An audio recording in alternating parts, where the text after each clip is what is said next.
Here we're going to use differentials to see what type of effect a measuring error could have on a calculation. So if we were to try to get a measurement of the radius of the Earth, which it turns out is actually 3,959 miles, but let's say we were off by plus or minus 0.1 miles.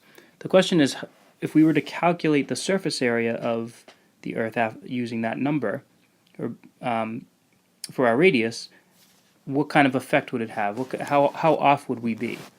And so we can use differentials to get this answer quickly. So we want to compute the surface area of this sphere, and the surface area formula is 4 pi r squared. And now we're going to use differentials to see what the change in the surface area would be if we were off by plus or minus 0.1 miles. So this derivative would be 8 pi r times dr. And now the radius is actually 3,959 miles.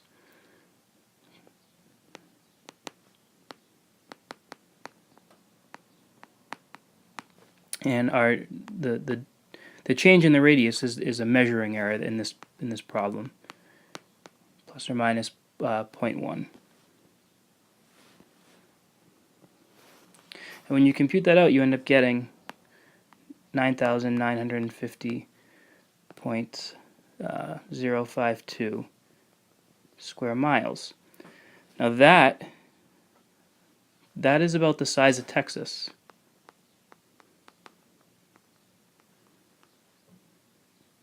So you might think, well, that's a lot, right? We messed up on measuring the radius by 0.1 miles, and the result was that our estimate for our calculation for the surface area is off by roughly the size of Texas. Is that a lot?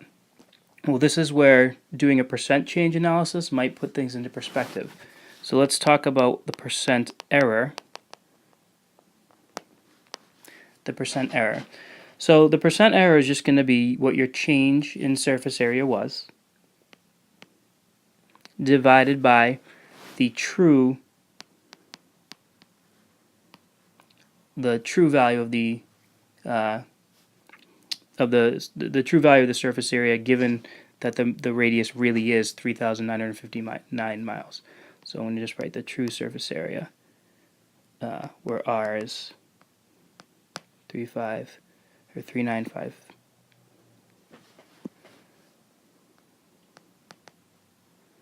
And then we would times that by 100 to make it a percent.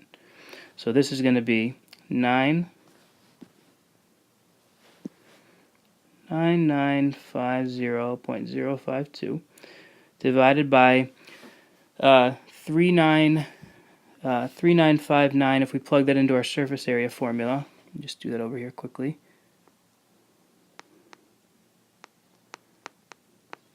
Gives you 4 pi 3959 squared, and that ends up giving us a big number, 196,961,284.3 about. So 196,961,284.3.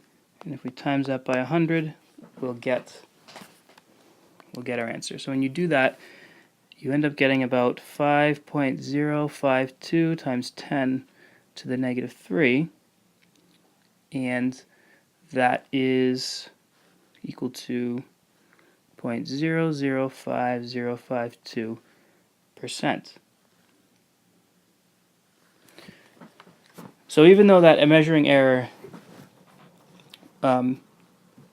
made our calculation of the surface area off by the size of Texas, it turns out that when you compare that error, or you compare that difference to the actual surface area of the Earth, we're only off by 0.005%.